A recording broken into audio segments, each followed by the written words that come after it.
Bismillahirrahmanirrahim. Assalamualaikum warahmatullahi wabarakatuh. Alhamdulillahirabbil alamin.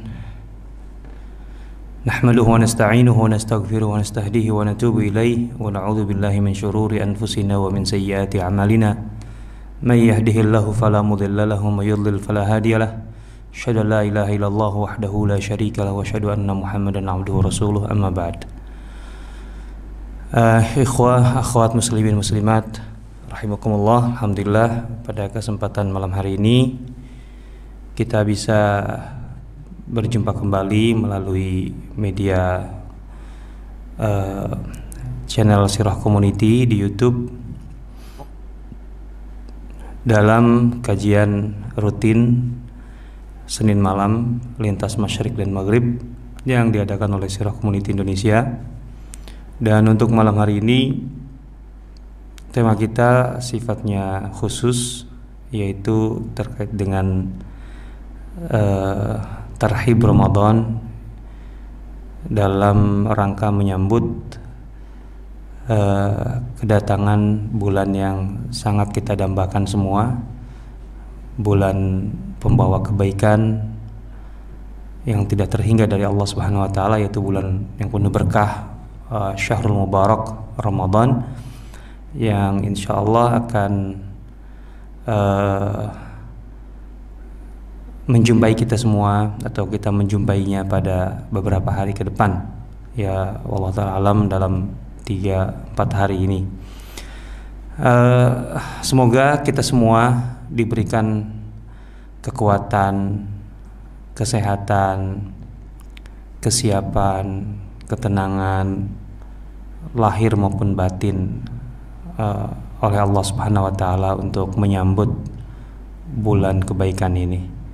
Semoga kita termasuk yang benar-benar layak keluar dari bulan Ramadan sebagai faizin, sebagai para pemenang, peraih kebahagiaan yang insya Allah sebagai kebahagiaan pembuka sebelum kebahagiaan puncak, yaitu mendapatkan ridwan ataupun keridhaan Allah Subhanahu wa taala pada hari kiamat kelak. Salawat dan salam semoga dilimpahkan selalu kepada junjungan kita, kekasih kita semua, teladan hidup kita, penunjuk jalan hidup kita, orang yang paling berjasa kepada kita semua, atas segala pengorbanan yang diberikan yang tentu tanpa lelah, yaitu baginda Nabi Muhammad SAW. Semoga salawat dan salam juga terlimpah kepada segenap keluarga beliau, para sahabat beliau, dan seluruh pengikut beliau. Muslimin muslimat rahimakumullah, pada kajian lintas Masyriq dan Maghrib malam hari ini kita akan mengangkat tema khusus terkait dengan salah satu aspek penting insyaallah yang terkait dengan bulan Ramadan, yaitu tentang fitrah Al-Quran dan risalah manusia beradab. Kajian kita sebelumnya perlu saya sampaikan, kajian rutin kita yaitu lintas Masyriq dan Maghrib insyaallah akan tetap berjalan selama bulan Ramadan insyaallah. Hanya jamnya yang kita ubah, yang biasanya kita lakukan di malam hari seperti ini, jam 8 sampai jam 9.30 selama 1,5 jam, untuk atau selama bulan Ramadan insyaallah akan tetap di hari Senin.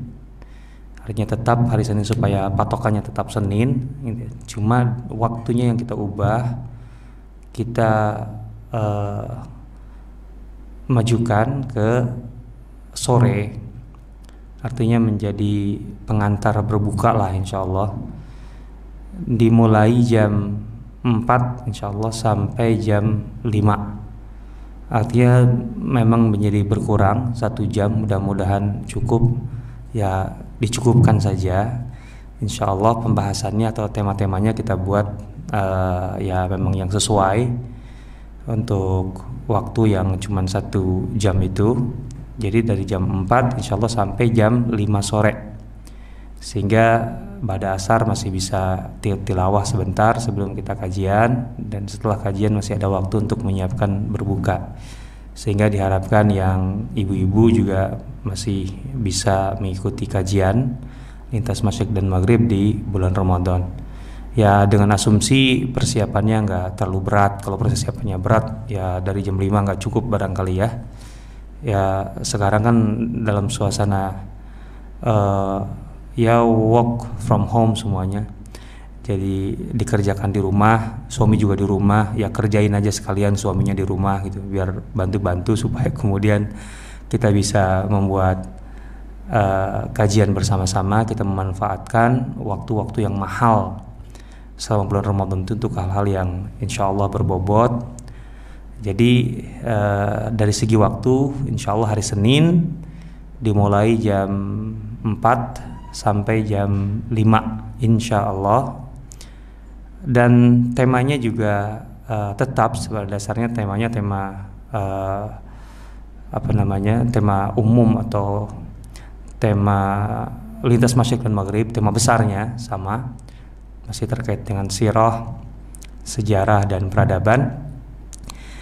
Tapi karena bulan Ramadan adalah bulan Al-Quran, kita akan mengangkat atau menggali pelajaran-pelajaran, ibrah-ibrah, terutama yang terkait dengan pendidikan dan pelajaran dan peradaban dari kisah-kisah yang ada dalam atau terdapat dalam Al-Quran, gitu ya.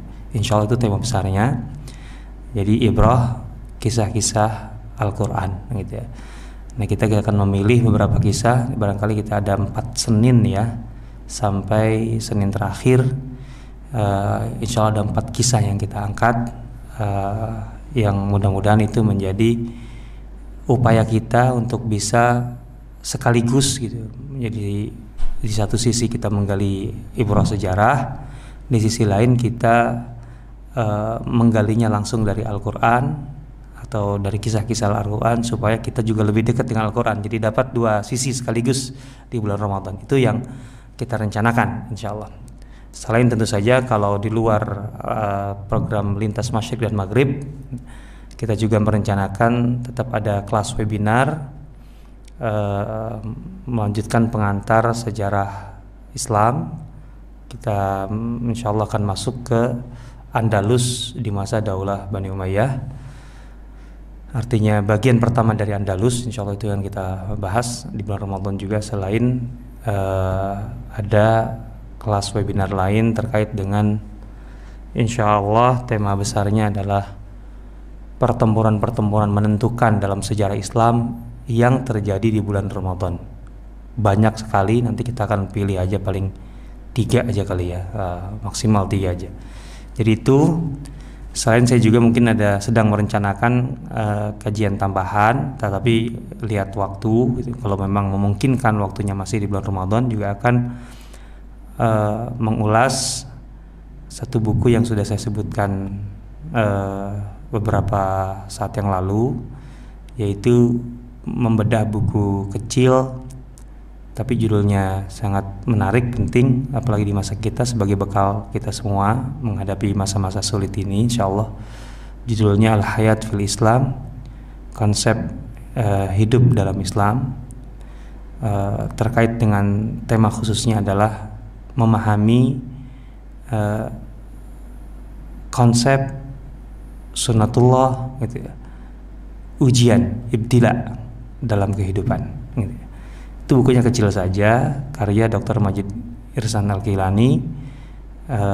Tentu sosok yang tidak perlu dijelaskan kepada audiens yang biasa dengan kajian-kajian di Sirah Community Indonesia. Bukunya tipis, mungkin hanya butuh beberapa pertemuan. Mudah-mudahan, sekali lagi ini baru direncanakan, kalau ini dalam arti direncanakan baru di belakangan direncanakannya. Kalau memungkinkan waktunya masih ada, slot waktunya, insya Allah kita akan bahas buku itu, kita bedah buku itu. Karena di Rumah Sirah ini juga ada beberapa kajian, diantaranya kajian bersama INSIS terkait dengan tema besar Al-Quran menjawab dari berbagai aspek gitu ya, pemikiran pada dasarnya. Kemudian juga ada, insya Allah ada program INSIS juga terkait dengan tasawuf dan tazkiyah, karena itu juga terkait sangat dekat dengan Al-Qur'an, dengan Ramadan, itu tasawuf dan tazkiyah. Dan juga ada satu kajian juga kalau tidak salah tentang tadabbur Al-Qur'an, khusus tadabbur Al-Qur'an. Alhamdulillah itu adalah program-program yang dibuat oleh Sirah Community dan juga INSIS. Dan tempatnya bisa dikatakan hampir seluruhnya menggunakan perpustakaan atau studio mini yang ada di perpustakaan Sirah Community Indonesia di Rumah Sirah ini. Baiklah, kita akan memulai kajian kita dengan tema Fitrah, Al-Quran, dan Risalah Manusia Beradab. Ikhwan dan akhwat sekalian, muslimin muslimat rahimakumullah. Berbicara tentang Ramadan artinya berbicara tentang sesuatu yang spesial dan istimewa. Kehidupan ini secara keseluruhan sebenarnya sudah menjadi anugerah Allah Subhanahu wa taala, menciptakan kehidupan itu dengan rahmatnya, dengan kasih sayang. Apapun yang terjadi, artinya tidak akan lepas dari kasih sayang Allah Subhanahu wa taala. Dasarnya adalah kasih sayang. Dasarnya kasih sayang. Sehingga tentu menjadi istimewa semuanya. Nah, tetapi Allah Subhanahu wa taala selalu memberikan semacam momentum-momentum yang lebih spesial, lebih istimewa lagi. Artinya di dalam keistimewaan itu ada yang lebih spesifik istimewanya. Baik itu waktu ataupun tempat. Kita tahu Rasulullah menyatakan ju'ilat lil ardu masjidan wa tahuran, untuk menjadi hamba Allah, menghamba kepada Allah. Semua ruang di muka bumi itu bisa dipakai pada dasarnya. Artinya kita tidak dibatasi untuk menjadi hamba Allah itu di satu ruang yang sempit tertentu, enggak. Setiap belahan bumi ini bisa menjadi masjid gitu. Wa tahuran, dan juga tanahnya bisa dipakai untuk bersuci dan mensucikan. Nah, itu semua tempat di muka bumi. Tapi kan kita tahu ada tempat-tempat yang keistimewaannya tidak dimiliki tempat yang lain. Ya, tanah suci Mekah dan Madinah itu jelas sekali bahwa keberadaan seseorang di tanah suci itu menjadi berbeda, menjadi istimewa karena tempatnya, bukan karena orangnya. Itu karena tempatnya. Kalau orangnya bisa aja orang yang bejat sekalipun berada di tanah suci, bisa gitu. Kenapa enggak? Kan gitu. Artinya orang yang pendosa, pendusta itu bisa berada di tanah suci, bahkan bisa masuk Ka'bah kok. Tapi jangan merasa orangnya istimewa, enggak, karena yang istimewa itu tempatnya gitu. Tempatnya. Nah, itu dia. Tanah sucinya. Sehingga kemudian ada aturan terkait dengan yang disebut dengan batas-batas tanah haram, tanah suci. Dia man dakhalaha kana aminan. Siapapun yang memasuknya maka dia ada jaminan keamanan dari Allah. Artinya siapapun yang melanggar batasan keamanan yang diberikan oleh Allah, sekalipun itu penguasa, maka dia berdosa. Kalau ada orang yang berkuasa di tanah suci kemudian melakukan kejahatan di tanah suci, artinya melanggar hukum Allah. Jadi sebelum ada aturan negara, ada hukum Allah dulu. Hukum negara harus disesuaikan dengan hukum Allah Subhanahu wa taala di tanah suci. Ada yang sangat mendasar. Di saat tumbuhan saja yang tumbuh liar di sana tidak boleh dipotong, haram dipotong, dosa memotong. Hewan yang halal itu juga haram diburu, jadi dagingnya jadi haram kalau diburu, padahal hewannya halal kalau di luar tanah suci. Tapi karena di tanah suci maka dia jadi haram. Coba bayangkan saja. Begitu juga rasa aman manusia. Harus siapapun yang masuk ke tanah suci harus merasa aman. Maka kemudian kalau ada tindakan-tindakan, kebijakan-kebijakan yang membuat seseorang di tanah suci tidak aman, maka itu hukumannya besar sekali dari Allah Subhanahu wa taala. Man ahdatsa fiha hadatsan aw awa muhdisan. Di antara hadis Rasulullah SAW tentang batas-batas kesucian tanah suci. Dalam hal ini Madinah, dan tentu Mekah pada dasar hukumnya sama, bahkan lebih Mekah daripada Madinah. Siapapun yang melakukan hal yang baru, dalam arti baru di sini menyimpang dari agama dan tidak pernah dikerjakan sebelumnya, artinya membuat bid'ah lah kata itu, melakukan tindakan yang betul-betul melanggar syariat intinya dan belum dikerjakan oleh orang sebelumnya, atau dengan kekuasaannya melindungi orang yang melakukan hal tersebut, maka Allah tidak akan la yaqbalullahu minhu sirfan wal adlan. Maka amal apapun yang dilakukan, coba bayangkan, itu otomatis gugur sirfan wal adlan. Sekecil apapun, segede apapun, itu akan artinya nggak ada artinya, nggak ada artinya. Itu dahsyat sekali, berat sekali. Ini karena memang tanahnya istimewa. Nah, begitu juga waktu. Semua waktu itu penting. Allah menyebutkan wal asri innal insana lafi khusrin, itu masalah waktu secara umum. Allah menyebutkan wal laili idza yaghsha wan nahari idza tajalla wad duha wal fajri wa layalin ashr, dan terusnya, tentang masalah sahar dan seterusnya. Allah menyebut waktu. Tapi di antara semua waktu itu, Ramadan sebagai waktu tentunya, yaitu bulan Ramadan, itu istimewa di atas istimewa. Jadi keistimewaannya menjadi sangat spesifik sekali. Allah memberikan keistimewaan di bulan Ramadan itu bukan karena hal lain-lainnya, tapi karena Ramadannya. Artinya di luar Ramadan sama aja, itu lebih kurang. Kebaikan-kebaikan itu di luar Ramadan biasa, sama, setara. Tapi begitu di Ramadan itu menjadi istimewanya lebih unggul. Nah, maka dari situ pula kita tahu itu, ketika seorang bisa memanfaatkan bulan Ramadan dengan baik, artinya bisa menjalankan atau menjalani katakanlah proses, oke lah kita istilahkan proses madrasah Ramadan, karena hakikatnya memang kita sedang ditempa ya, di bulan Ramadan itu nanti kita ditempa. Ketika kita bisa melewati atau melalui proses madrasah Ramadan dengan predikat kelulusan yang baik, kan nggak tanggung-tanggung. Allah Subhanahu wa Ta'ala memberi jaminan ampunan atas segala dosa, sehingga kita ini seakan-akan katanya dengan Ramadan 1 bulan itu bisa menghapus seluruh dosa kita sebelumnya. Bayangkan saja, kan 1 bulan itu kan 1 dari 12, tapi bisa berdampak menghapus dosa-dosa yang 11 bulan itu atau bahkan lebih dari itu.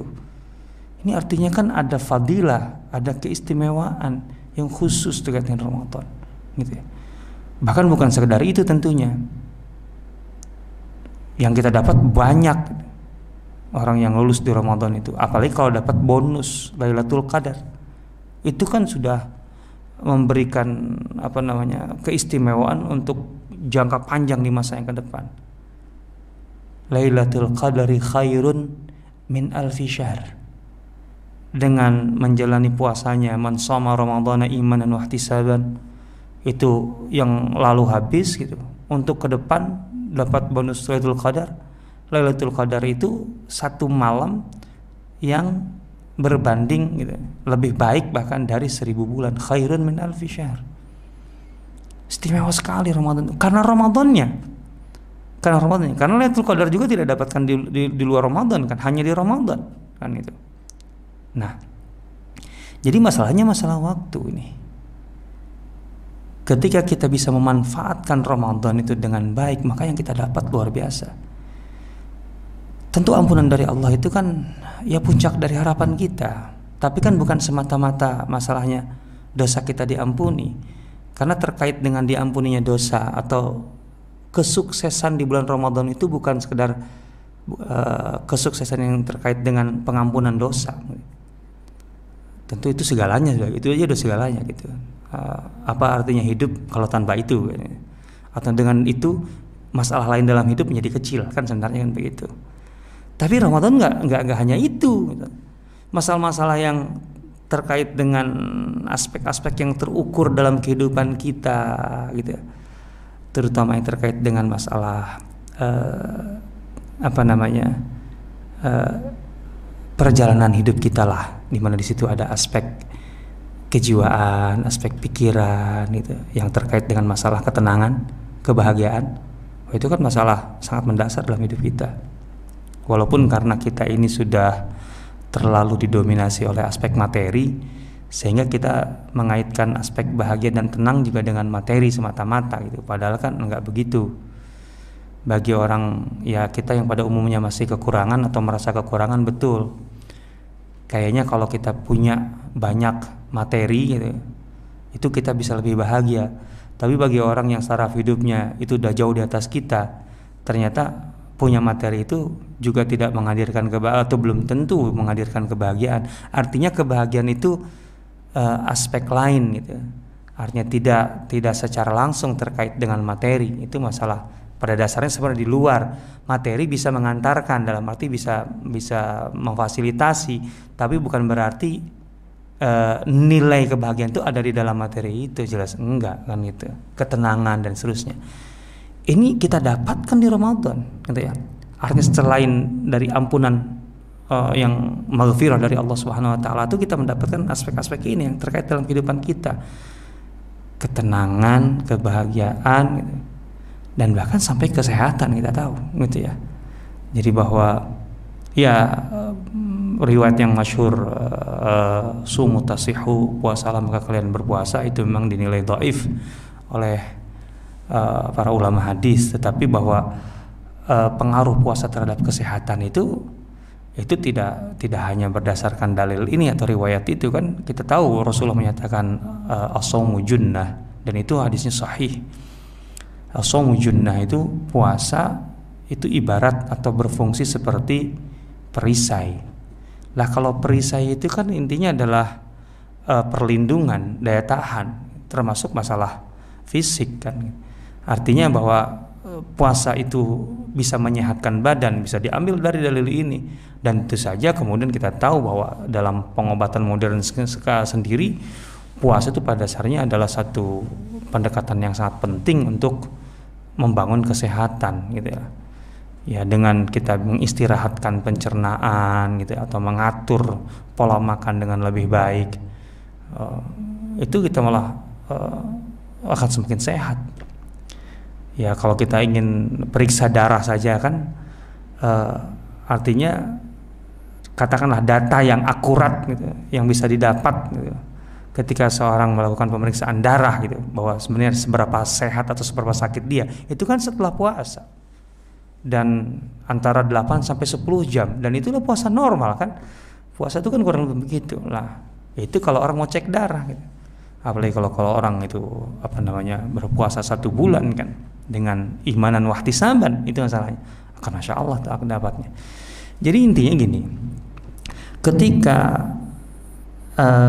hasil akhir atau pencapaian seseorang dalam bulan puasa atau selama berpuasa itu begitu tinggi, nilainya begitu tinggi, berarti kan yang menjadi PR kita bagaimana kita sukses menjalani madrasah Ramadan ini. Itu yang penting. Nah, bagaimana kita bisa sukses? Nah, ini yang harus kita persiapkan bersama-sama, gitu. Ya, tentu kajian ini bukan kajian tips-tips ya, gitu, artinya yang sangat-sangat praktis dan teknis, gitu ya. Karena di balik masalah-masalah teknis dan praktis ada masalah-masalah mendasar, gitu, yang harus menjadi atau ada konsep besarnya, gitu loh. Kemudian ada masalah-masalah mendasar yang katakanlah menjadi prasyarat, gitu ya, untuk bisa menjalankan hal-hal yang teknis tadi, gitu. Harus itu.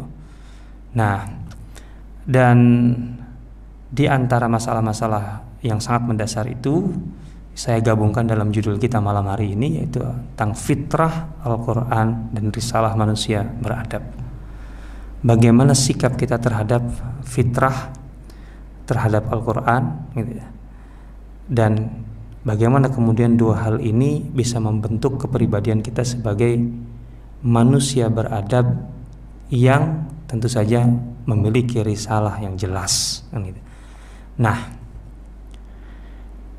jadi pandangan kita terhadap masalah-masalah mendasar tadi itu harus kita bangun dengan benar, karena ketika cara pandang kita keliru, itu akan berdampak pada tindakan dan praktek juga yang keliru, sehingga kemudian hasilnya tidak akan efektif, kan itu.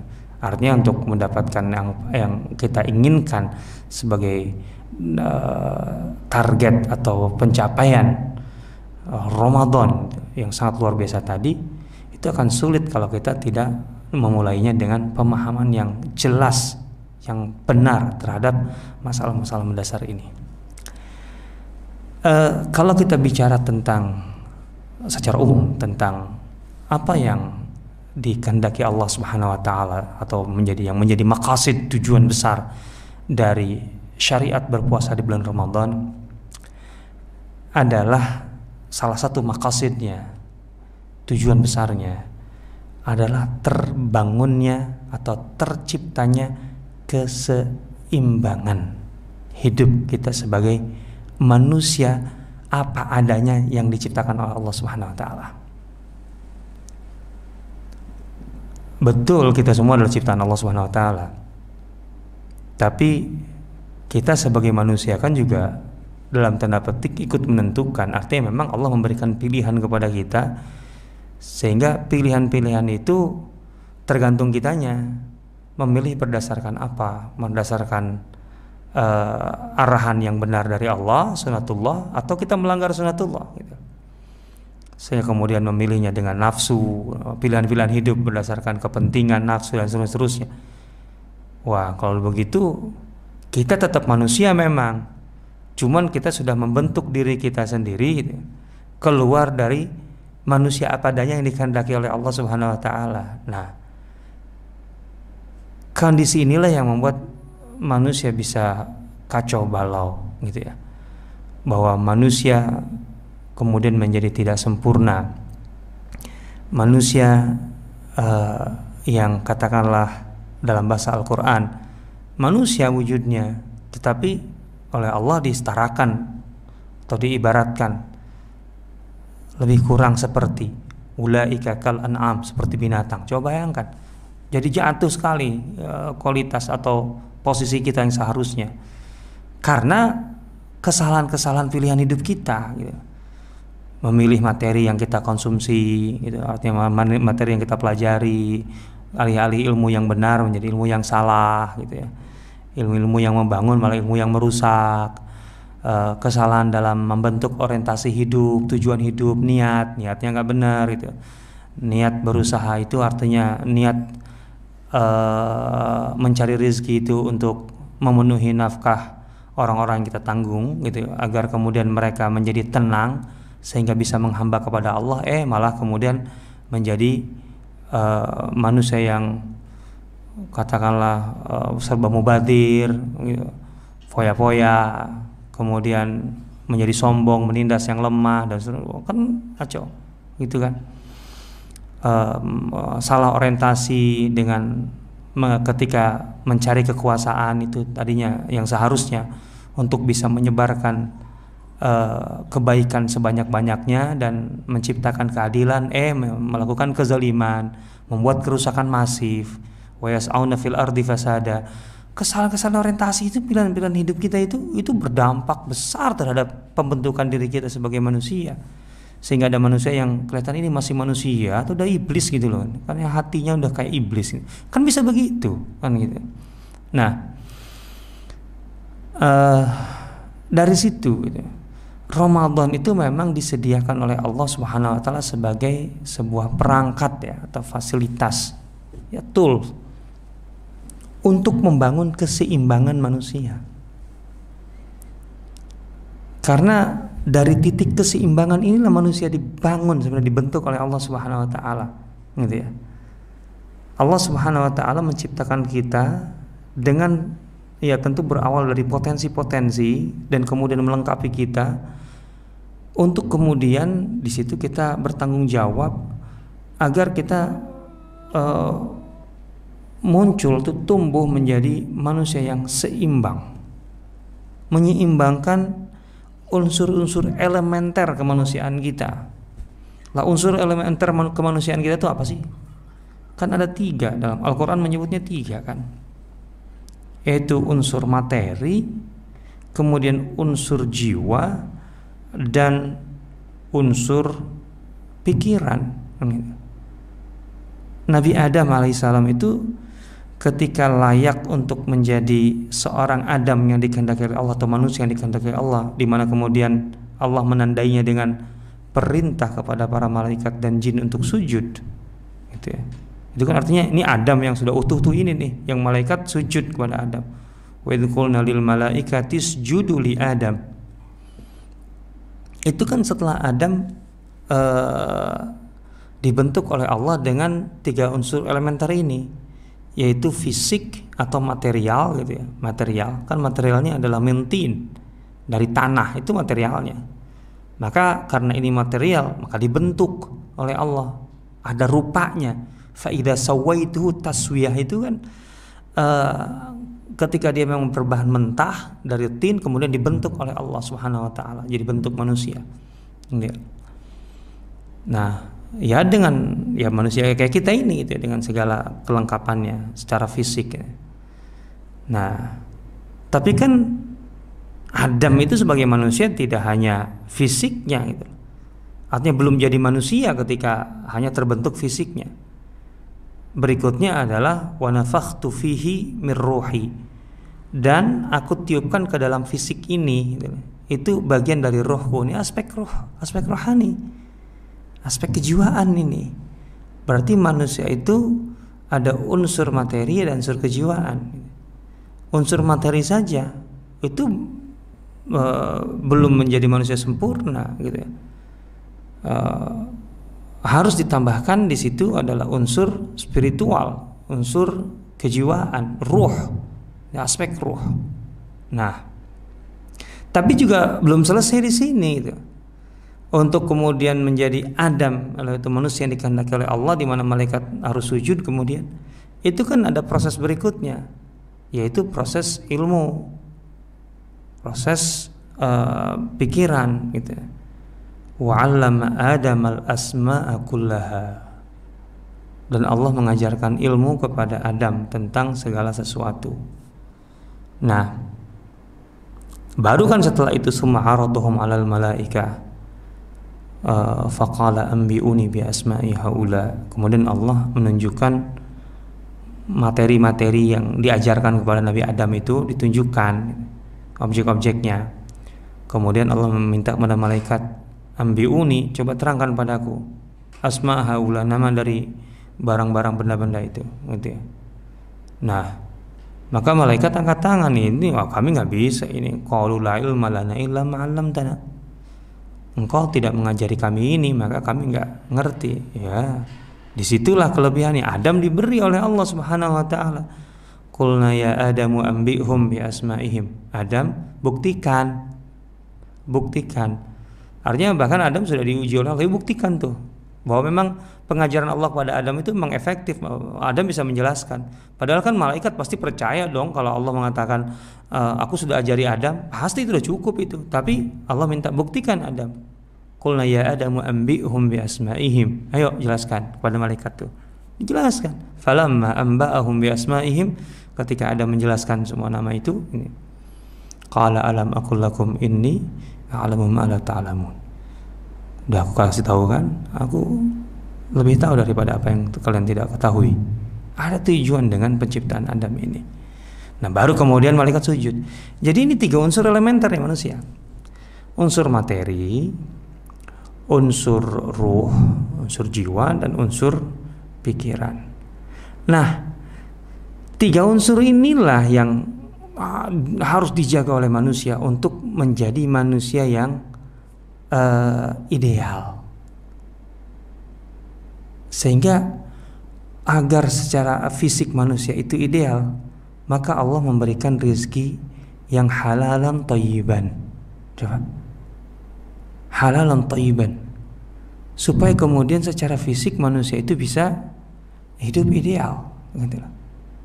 Dari sekian yang diberikan oleh Allah Subhanahu wa taala, betul memang ada yang berbahaya untuk tubuh manusia gitu. Tapi yang berbahaya atau yang diharamkan, intinya yang masuk kategori khaba'is, khabis, itu kan jumlahnya jauh lebih sedikit daripada yang halalan thayyiban gitu. Jelas manhaj atau metode Al-Quran dalam hal ini, qul la ajidu fima uhiya ilayya muharraman, yang diharamkan itu malah dijelaskan 1, 2, 3. Nah, memang itu adalah pokok-pokok yang haram, ada turunannya, tapi intinya yang pokok-pokoknya itu terbatas. Yang diharamkan itu cuma ini. Dalam arti ini pokok-pokoknya, nah gitu. Nah, kenapa yang haram-haram dijelaskan oleh Allah? Karena yang halal-halalnya sangat-sangat banyak. Sehingga kan artinya selain yang haram-haram ini pada dasarnya halal, kan gitu pada dasarnya. Nah itu dia, untuk memenuhi hajat fisik manusia Allah memberikan itu. Nah, untuk memenuhi hajat jiwa ruh, Allah menurunkan ajaran-ajarannya agar ruh manusia itu begitu atau kebutuhan atau hajat ruh manusia terpenuhi, yaitu ketika dia dekat kepada Allah, ketika dia hanya bergantung kepada Allah, dan seterusnya. Di saat itulah ruh manusia itu menjadi ideal, tidak gersang, tidak liar. Makanya kemudian ada zikir dalam berbagai bentuknya, baca Quran, sholat, ibadah, itu kan terkait dengan aspek ruh gitu ya. Amalan-amalan hati, tawakal dan seterusnya itu kan ruh, sabar.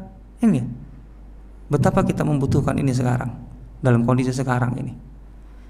Ketika kita merasakan ada guncangan-guncangan dalam hidup, secara fisik memang ada tantangan, ancaman, guncangan luar biasa ini. Bagi level masyarakat tertentu ini udah berat untuk sekedar bisa makan dengan layak kan itu.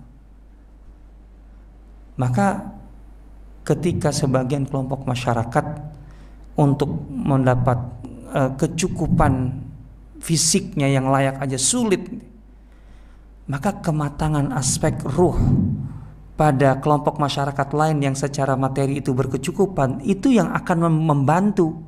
Ketika seorang sudah tenang, amalan hatinya kuat, dekat kepada Allah. Nah, saat-saat begini ketika dia secara ekonomi sudah cukup untuk bertahan, dia tidak akan diam, dia tidak akan membiarkan saudara-saudaranya yang untuk sekedar memenuhi hajat fisiknya aja nggak sanggup.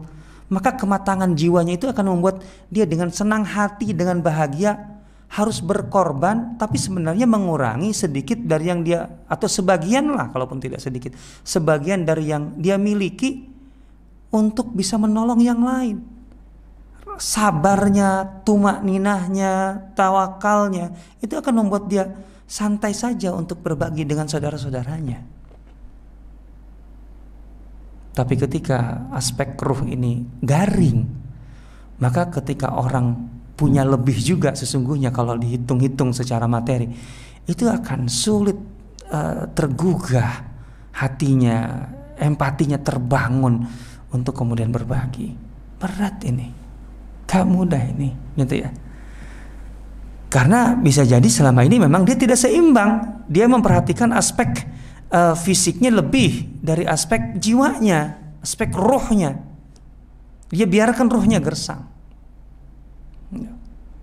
Sehingga dalam hidupnya aktivitasnya lebih banyak didominasi oleh hal-hal yang terkait dengan pemenuhan hajat fisik. Kejar materi, kejar angka. Tapi ketenangan jiwa, kesabaran, kedekatan kepada Allah kan sungguh indah kan, ketika dalam tanda petik ini tentu bahasanya bahasa tasawuf ya. Kita mengenal Allah, dalam tanda petik kita menemukan Allah Subhanahu wa taala itu kan pada fenomena-fenomena yang seperti sekarang nyata depan mata gitu. Orang-orang yang kesulitan, yang kesusahan dan seterusnya. Kan ada di situ sesungguhnya, gitu ya.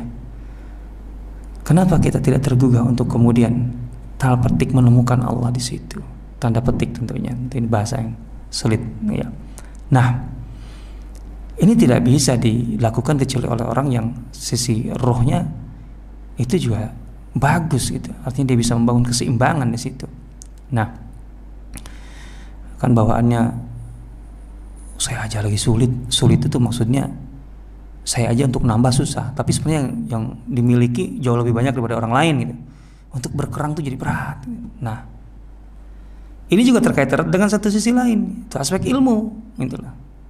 Nah, ilmu ini kan sudah terkooptasi kita sekarang. Yang namanya ilmu itu adalah bangku sekolah gitu. Artinya orang belajar itu ketika berada di sekolah. Padahal yang namanya belajar itu tidak terbatas dengan masa atau jenjang pendidikan formal di sekolah. Sehingga ketika orang sudah mendapatkan gelar sarjana 1, S2, S3 itu merasa sudah selesai belajar, selesai berilmu. Wah, bodoh sekali itu sebenarnya. Padahal konsep ilmu itu kan tidak terkait dengan umur kan, sama sekali enggak. Istilahnya enggak ada istilah wah kita mah sudah tua-tua gitu, pelajaran jangan susah-susah. Sebenarnya ya tidak sepenuhnya salah juga sih, artinya kalau memberi pelajaran kepada orang yang tidak bisa menjangkaunya ya salah juga gitu. Tapi kalau orang dengan alasan tua itu kemudian tidak mungkin belajar dengan baik, ya salah besar. Karena memang pada dasarnya tidak ada batasan umur untuk belajar, untuk menggali ilmu gitu. Karena memang hanya melalui ilmu itulah kita bisa mendapatkan petunjuk. Petunjuk itu ya dari ilmu gitu. Tidak mudah kita mengukur sekalipun itu ilham, bahwa itu ilham dalam arti positif atau negatif kecuali kalau kita punya basic ilmu. Atau ya ujung-ujungnya kalau kita tidak punya ilmunya, kita akan mencari orang yang berilmu, kita akan konsultasi kan. Nggak bisa sih kebenaran atau hidayah itu semata-mata. Ujung-ujungnya tetap kita akan menimbangnya dengan ilmu atau kita akan melanjutkannya dengan ilmu. Mau tidak mau, mutlak itu nggak bisa ditawar itu. Makanya kenapa mencari ilmu itu dari awal hukumnya sudah wajib gitu, dan tidak ada batasan. Thalabul ilmi fardhah. Nah, ini 3 unsur ini cenderung kita perlakukan tidak seimbang, atau bahasa lainnya selama hidup kita lebih banyak zalim. Dan sebelum kita berbicara kita zalim kepada orang lain, kita menzalimi diri sendiri. Dan itu kita akui, dan itu yang diajarkan Nabi SAW. Rabbana zalamna anfusana, diajarkan Allah Subhanahu Wa Taala. Kan doa kepada Nabi, doa yang diajarkan kepada Nabi Adam, Rabbana zalamna anfusana wa illam taghfir lana wa tarhamna lanakunanna minal khasirin. Rabbana zalamna anfusana, Tuhan kami telah menzalimi diri kami. Menzalimi diri, barangkali kita jarang merenungkan sebenarnya bentuk atau wujud dari menzalimi diri sendiri itu apa sih? Masa kita ibarat kata bunuh diri, ya bunuh diri pasti itu menzalimi diri sendiri. Tapi kan kasusnya kan kecil lah, secara umum kecil. Kalau diartikan hanya menzalimi diri sendiri. Sementara ini doa yang diajarkan dan sebaiknya kita baca setiap saat gitu. Karena memang pada kenyataannya kita itu banyak menzalimi diri kita gitu. Sebelum menzalimi orang lain pun kita banyak menzalimi diri sendiri. Rabbana zalamna anfusana. Nah, jadi pertanyaannya sebenarnya wujudnya apa? Lah diantaranya ini, ketika kita memilih jalan hidup, cara hidup dengan lebih memperhatikan aspek materi, fisik, dan di saat yang sama kita mengabaikan aspek ruh atau kurang memperhatikan aspek ruh dan aspek ilmu pikiran, jelas kita sudah zalim. Padahal ketika kita ini menjadi manusia, 3 unsur itu harus seimbang. Kita tidak boleh sampai menyiksa diri gitu loh. Menyiksa diri dalam hal fisik gitu ya. Artinya makan makanan yang kotor-kotor gitu, atau yang jelek-jelek, yang expired, ya nggak boleh. Pada dasarnya nggak boleh itu. Kan yang jelas yang halal dan thayyib itu banyak sekali. Kenapa itu kita tidak gunakan gitu, atau kita konsumsi? Justru itulah yang diberikan oleh Allah Subhanahu Wa Taala. Nah, tapi itu untuk apa gitu? Kita diberikan halal thayyiban itu supaya kita segar, bugar, kuat. Untuk apa? Untuk kemudian menopang kesempurnaan penghambaan kita kepada Allah. Kan untuk itu Allah memberikan fasilitas itu. Emang untuk apa? Karena kan Allah Subhanahu wa taala menciptakan kita dengan tujuan kan, bahwa kita kemudian jadi mukallaf, kita dibebani kewajiban, tanggung jawab oleh Allah. Dan intinya di situ adalah penghambaan kita kepada Allah. Wa ma khalaqtul jinna wal insa illa liya'budun. Gitu. Itu kita tidak ada pilihan dalam hal ini. Dalam arti kita memang harus menghamba kepada Allah. Ketika kita kemudian menolak itu, ya tinggal siap-siap aja dengan siksaan Allah kan. Dan masalahnya sekali lagi bahwa kita itu tercipta sebagai hamba, itu sudah inherent dalam diri kita. Itu tidak bisa. Manusia itu kan intinya begini aja. Manusia itu hamba. Tinggal dia menjadi hamba yang benar, yaitu menghambakan diri kepada Allah, atau dia menghambakan diri kepada selain Allah. Itu aja kok. Artinya hakikat manusia pada dasarnya hamba. Tinggal masanya dia menjadi hamba Allah atau menjadi hamba selain Allah. Maka itu bagian dari fitrah. Fitrah kita itu adalah kita ini hamba. Al-insan illam ya'budillah atau illam ya'bud rabbah ya'bud ghairah, kata Muhammad Qutub dalam bukunya, kalau tidak salah mafahim yajibu an tusahhah. Al-insan, manusia, jika tidak menghambakan diri kepada Tuhannya, maka dia akan menghambakan diri kepada selain Tuhannya, selain Allah. Ya kan tidak ada pilihan sesungguhnya, bahwa kita ini hamba. Tinggal masalahnya kita taat kepada Allah atau tidak. Ya kalau tidak taat, ya itu bukan sebenarnya berdasarkan bukan pilihan. Pilihan itu kan yang baik-baik. Itu adalah pelanggaran. Ya siap-siap aja dengan adab Allah Subhanahu wa taala. Tapi kita akan tetap hamba, cuma akan menghambakan diri kepada yang lain. Rugi kan? Kalau memang sudah jelas hamba, mending jadi hamba Allah sekalian, bahagia. Karena kalau menghamba kepada selain Allah, kelihatannya sih mungkin bisa jadi bahagia. Tapi kalaupun sekalipun bahagia itu, bahagia sesaat untuk menderita selamanya, kan rugi. Nah, karena memang kita diciptakan untuk itu, maka Allah memberikan kita fasilitas. Di antaranya yang halalan thayyiban itu yang sangat luas, sangat banyak itu, agar kita kemudian bisa menjadi hamba Allah dengan yang baik. Nah, artinya kita tidak diminta untuk menderita agar kita bahagia kok. Coba bayangkan aja, itu indahnya Islam kan. Kan beda dengan konsep-konsep keyakinan lain. Ada konsep-konsep yang untuk bahagia di alam sana, nirwana atau apapun namanya, itu bisa didapat atau diraih oleh seorang manusia apabila dia sudah sanggup menjalani hidup samsara atau menderita. Nggak bisa, dalam Islam nggak begitu. Kita disuruh menikmati yang halal thayyiban untuk kemudian bisa bahagia abadi. Artinya menghamba kepada Allah atau berbuat baik, intinya beramal saleh dalam keadaan segar bugar itu jauh lebih baik ketimbang kita kemudian bisa taat kepada Allah dalam kondisi sulit. Secara umum itu tidak bisa. Orang-orang tertentu saja yang bisa dalam kondisi sulit kemudian tetap bisa optimal dalam menghambakan diri kepada Allah. Itu hanya orang tertentu. Nggak bisa jadi kaidah umum. Kita bukan Nabi Syuaib lah. Nggak untuk sampai di level itu. Berat itu. Artinya bahwa ada contoh-contoh orang-orang yang dengan menderita menjadi luar biasa di sisi Allah. Uwais Al-Qarni. Itu bukan kaidah. Itu bukan kaidah. Nggak perlu menjadi patokan kaidah. Gitu ya.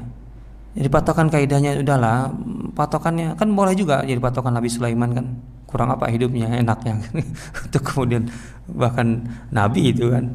Nah, kapan Nabi Sulaiman kelaparan, makanan semuanya serba bukan mewah lagi ya, topnya dari segala kemewahan dunia kan. Nah, ala kulli hal,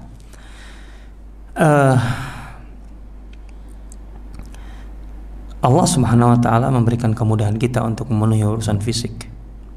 Dan memang harus kita cari itu. Allah menyuruh kita kok untuk mencari rezeki itu. Artinya untuk memenuhi kebutuhan hajat fisik kita. Huwallazi ja'ala lakumul arda dhalulan, dalam surah Al-Mulk.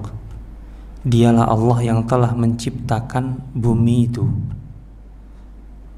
untuk kalian itu. Dhalul itu bahasa yang digunakan untuk penguasaan manusia kepada hewan, dalam ini hewan tunggangan. Jadi contohnya unta dzalul itu unta jinak yang mudah dikendalikan. Allah Subhanahu wa taala memberikan gambaran kepada kita semua bahwa dunia ini dalam tanda petik untuk kita taklukkan itu mudah. Karena Allah sudah menciptakan bumi ini, walladzi ja'ala lakumul arda zalulan. Mudah. Gitu ya. Ya, kesulitan dalam tanda petik menguasai dunia itu bisa jadi kembali kepada kelemahan kita, bukan karena dunianya susah. Enggak, Allah mengatakan dunia itu mudah kok ditaklukkan. Huwallazi ja'ala lakumul arda dzalulan. Gitu loh. Artinya dalam diri kita itu ada potensi untuk menjinakkan gitu. Bukan atau potensi untuk menguasai, karena memang Allah sudah menjinakkan bumi ini untuk kita. Kalau diartikan secara harfiahnya seperti itu. Maka karena sudah jinak, famshu fi manakibiha. Maka tempuhlah jalan-jalan yang sudah disiapkan oleh Allah itu. Bayangkan, jalan untuk mendapatkan rizki-rizki Allah dari bumi ini, itu manakib, enggak satu. Sehingga kalau rizki itu mentok dari satu jalan, masih banyak jalan, masih banyak manakibiha. Makanya jangan berhenti di satu jalur usaha kalau memang sudah susah. Ayo kreatif. Famshu fi manakibiha. Ini untuk bagi para pengusaha ya terutama gitu. Ya secara umum kita juga kan mencari rezeki. Ayo kreatif, apalagi dalam kondisi sekarang ini. Jadi jangan berpikir, waduh udah gak bisa, udah mati, udah mentok. Jangan. Bumi ini sudah diciptakan oleh Allah jinak. Kalau kemudian kita ternyata susah, berarti masalahnya bukan di bumi, di kitanya. Sudah gitu jalannya banyak. Famshu fi manakibiha. Yang penting kita bergerak. Ayo, al-masyu itu kan berjalan itu bergerak, gitu loh. Famshu. Kalau kitanya tidak bergerak, berimajinasi melulu, memang tidak akan dapat apa-apa, atau hanya membayangkan, wah susah kayaknya. Ayo gerak. Famshu, imshu itu berjalan. Fi manakibiha. Satu jalan ternyata ini enggak cocok atau gimana, atau kita anggap hasilnya sulit, ya ada jalan lain. Famshu fi manakibiha. Kalau itu sudah kita lakukan, maka Allah akan wa kulu min rizki. Ayo nikmati rizkinya. Rizki Allah itu pasti itu dari Allah Subhanahu wa taala. Coba bayangkan. Itu untuk hidup itu seperti itu. Tapi ingat, wa ilaihin nusyur, kamu kembali kepada Allah. Itu ujungnya. Itulah cara kita memandang dunia, berbeda dengan cara pandang sekuler atau kapitalis, gitu loh. Bagaimana supaya kemudian apa yang kita dapat itu mengantarkan kepada kebahagiaan saat kita kembali kepada Allah. Di situ jangan melupakan berbagi, jangan makan orang miskin, jalankan kewajiban-kewajiban kita terkait dengan harta kita.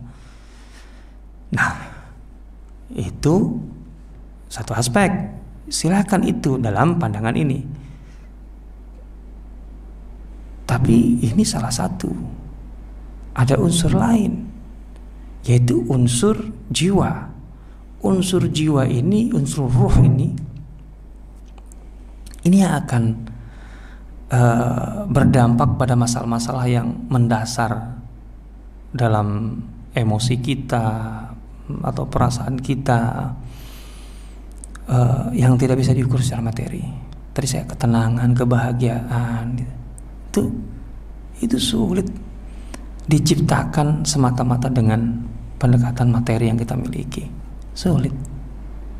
Tidak ada kepastian bahwa ketika kita bisa mencapai kelebihan materi, kemudian otomatis kita akan bisa menciptakan atau merasakan kebahagiaan. Jelas enggak? Ali bin Abi Thalib kapan sedih karena urusan dunia? Sulit kita dapatkan Ali bin Abi Thalib sedih itu. Sepanjang hidupnya bahagia-bahagia aja tuh. Keluarganya juga bahagia-bahagia aja tuh. Istrinya banyak, anaknya 30 lebih. Ali bin Abi Thalib. Tuh lihat. Jadi Ali bin Abi Thalib dengan segala kekurangan itu tetap bahagia. Abu Dzar kapan mengeluhkan hidupnya walaupun gak punya apa-apa? Selalu bahagia kok. Ibnu Mas'ud juga begitu. luar biasa ini kan gitu. Nah, karena itu aspek ruh, aspek jiwanya itu. Nah, maka aspek jiwa itu sekali lagi akan seimbang ketika kita dekatkan kan wa ruhun min wa nafakhtu fihi min ruhi. Ruh itu kan terkait dengan Allah Subhanahu wa taala langsung. Maka kalau kita tidak bergantung pada Allah, tidak dekat kepada Allah secara ruhiyah, secara kejiwaan, berat hidup kita. Sangat susah hidup kita di situ. Susah untuk tenang, susah untuk bahagia, susah untuk senyum dan seterusnya. Di situ letaknya, kan itu. Dan ini nggak mudah diukur gitu loh. Artinya nggak hanya bisa diukur dengan wah orang sholatnya rajin, puasanya rajin, sunnahnya dan sebagainya. Enggak, karena ada amalan-amalan. Artinya tidak hanya itu, karena ada amalan-amalan hati yang tidak bisa diukur, gitu ya. Amalan hati itu tadi sabar, tawakal, kemudian apalagi husnudzon kepada Allah Subhanahu wa taala gitu, tawadu gitu, apalagi gitu, dan seterusnya lah. Itu amal qulub gitu. Itu kan tidak terukur dan tidak terlihat. Orang lain bisa jadi menganggapnya wah, ini orang biasa-biasa aja, karena menilai seseorang dari sesuatu yang terukur. Salatnya biasa, sedekah yang tampaknya biasa gitu. Terus kemudian puasanya biasa, bisa jadi baca Qur'annya biasa gitu. Tapi kita nggak tahu kalau amalan hatinya ternyata luar biasa. Dia nggak pernah suudzon kepada Allah, dia tidak pernah dengki kepada orang gitu, dia nggak pernah menyombongkan diri. Itu amalan hati yang susah itu kan. Nah ini makanya kedekatan kepada Allah melalui zikir dan sebagainya dan amalan-amalan hati itu menjadi penting untuk menjaga ruh ini. Dan ini yang kita abaikan ini. Nah, yang ketiga aspek ilmu. Falaisal mar'u yuladu aliman. Enggak ada orang yang terlahir itu dengan langsung punya ilmu. Ilmu itu innamal ilmu bitta'allum. Ilmu itu didapat dengan cara belajar. Maka harus gigih belajar, karena belum tentu orang belajar juga secara otomatis meraih ilmu ya. Ada orang yang rajin belajar, tapi kemudian secara ukuran, artinya secara materi ilmiahnya sedikit. Kok orang ini belajar rajin tapi ilmunya sedikit? Ya karena memang syarat mendapatkan ilmu itu kan banyak. Dzakaun wa hirsun wa ijtihadun wa dirhamun wa suhbatu ustadzin. Itu harus dimiliki itu, wa tulu zaman kan itu. Jadi banyak faktor yang menentukan seorang itu mendapatkan ilmu yang banyak atau tidak ya. Tapi setidaknya kalau orang rajin belajar dan tulus dalam belajar, keberkahan dari belajar, dari ketulusannya dalam belajar itulah yang insya Allah akan membimbing dia gitu.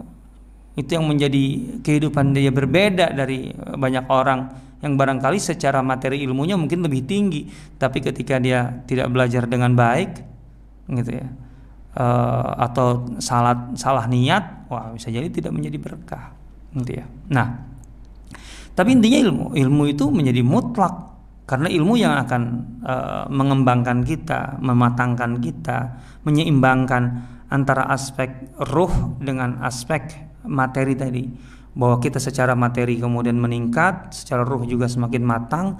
Ilmunya membingkai bahwa kita ini tidak keluar dari koridor petunjuk Allah Subhanahu wa taala. Nah, keseimbangan ini yang hilang dari kita karena banyak racun-racun atau toksit gitu dalam diri kita ini sebagai manusia, yang itu terakumulasi dalam diri kita seiring dengan pertumbuhan kita, dengan ruang lingkup, ruang gerak kita gitu ya. Berjumpa dengan siapa, berbicara dengan siapa, belajar kepada siapa, memberikan penilaian seperti apa, dan seterusnya terhadap semua fenomena hidup. Nah, maka dengan adanya racun-racun itu gitu yang merusak keseimbangan kita itu. Kita bisa melihat dalam kehidupan kita ada orang yang secara materi sangat luar biasa, tetapi secara kejiwaan kayak anak-anak. Secara ilmu, waduh, kacau balau, ilmunya minim, gitu ya. Atau ada orang yang secara materi luar biasa, ilmu dalam secara umum juga kelihatannya tinggi, maksudnya jenjang pendidikan tinggi, tapi kok kayak jauh dari petunjuk Allah gitu, kayak sesat hidupnya. Nah, ini banyak hal. Atau ada orang yang kelihatan secara zahir dia sangat dekat kepada Allah gitu, dengan amalan-amalannya, tapi kok cara pandangnya, cara bersikapnya menunjukkan kayak orang bodoh betul, artinya dari pembicaraannya dia nggak ngerti gitu ya, tentang apa yang seharusnya diambil sebagai sikap dan pandangan hidup. Nah, itu ketidakseimbangan ini itu yang dialami oleh manusia dengan berbagai ragamnya, tergantung kepada sisi mana yang kita zolimi gitu. Nah, ini karena kegagalan kita dalam mengembangkan diri kita sebagai manusia yang utuh, dan itu bermula dari kegagalan kita dalam menjaga pertumbuhan fitrah. Fitrah itu apa sih?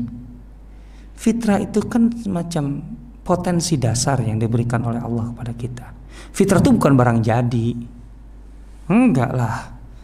Dalam hadis Rasulullah SAW tentang fitrah jelas menunjukkan bahwa fitrah itu bukan barang jadi.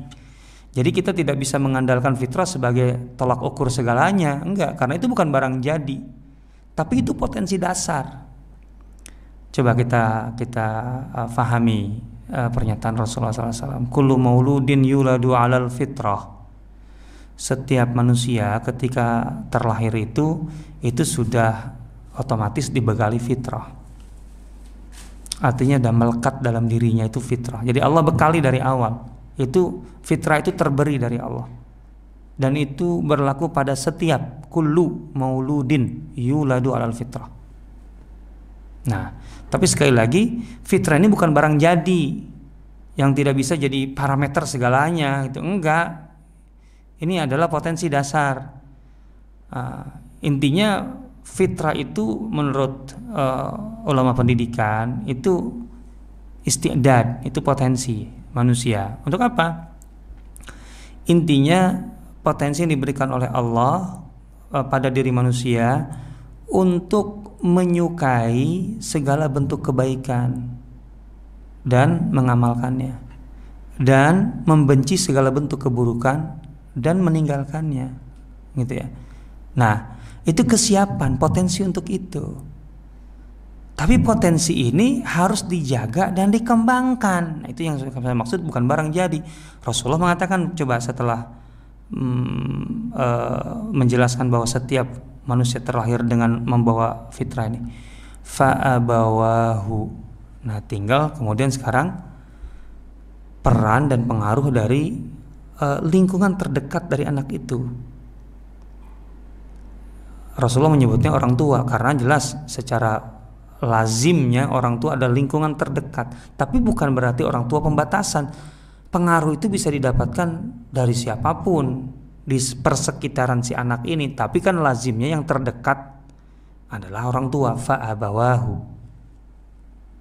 Artinya ada unsur luar yang bisa menguatkan tapi juga bisa merusak.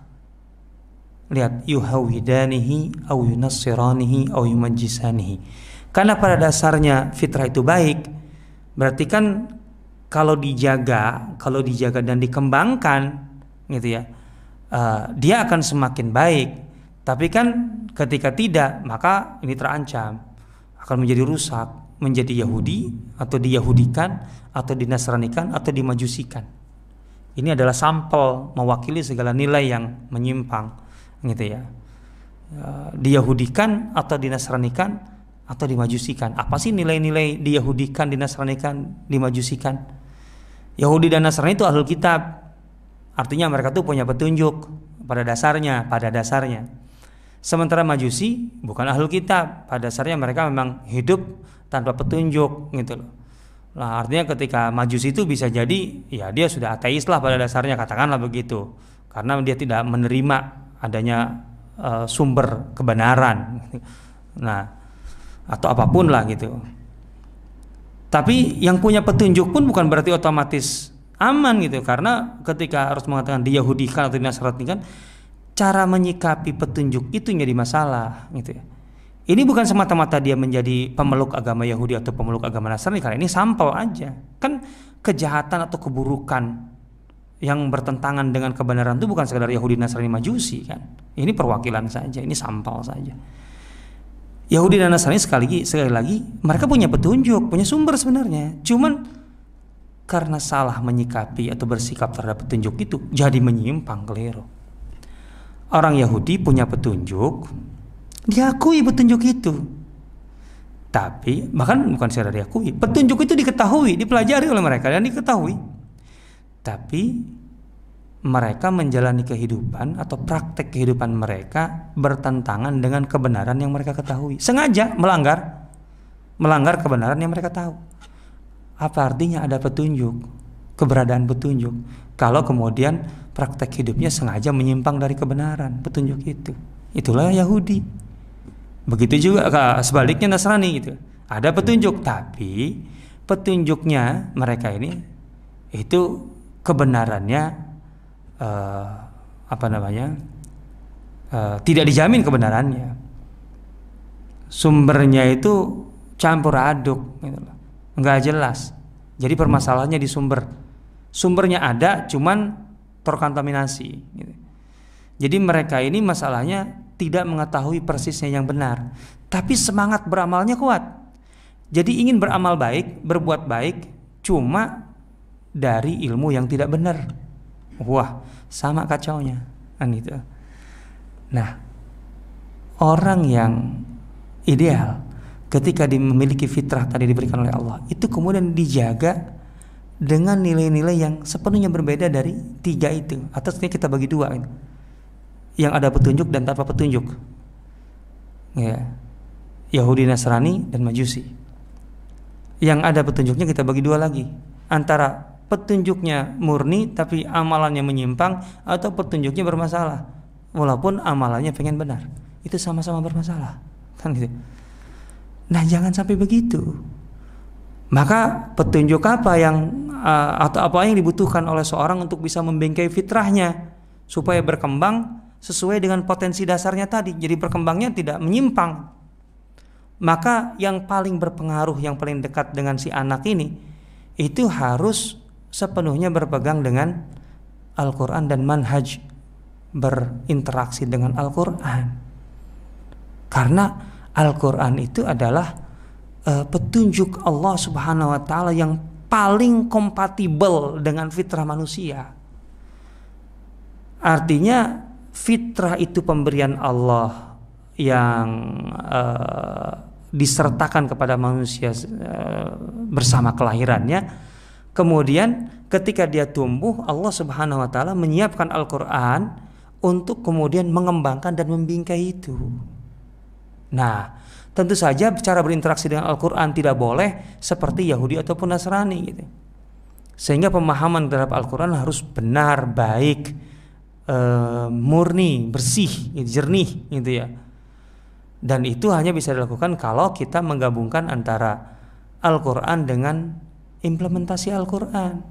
Bagaimana Al-Quran disikapi, bagaimana Al-Quran diamalkan, bagaimana Al-Quran dijadikan pedoman landasan hidup. Dari situlah kita membutuhkan petunjuk Rasulullah SAW dan para sahabat, terutama di masa beliau tentunya, yang mempraktekkan hidup berdasarkan ajaran Al-Quran seutuhnya. Dimana kalau mereka keliru di zaman Rasulullah akan dikoreksi, baik itu oleh Allah Subhanahu wa Ta'ala ataupun oleh Rasulullah SAW. Jadi ini model, ini rule model yang penting. Maka di sini saya selalu menegaskan bahwa pelajaran sirah atau materi sirah nabawiyah, karena sirah itu luas cakupannya, lebih luas dari sekedar hadis gitu ya, atau akhlak gitu ya. Itu menjadi mutlak. Ini materi dasar yang harus dimiliki oleh setiap muslim. Dan saya pernah menjelaskan dalam satu sesi materi, barangkali bisa dicari, bahwa bagaimana para ulama sepanjang masa dari abad ke abad, dari sejak sahabat sampai sekarang memandang bahwa sirah begitu penting sekali sebagai dasar hidup, karena itu adalah pengejawantahan Al-Quran. Kan nggak mudah dong kita baca Al-Quran, artinya ayat Al-Quran, dan kemudian mendapatkan gambaran ayat ini maknanya apa, terus berarti tuntunannya apa yang harus kita kerjakan dalam hidup kita, atau prakteknya seperti apa. Nggak mudah.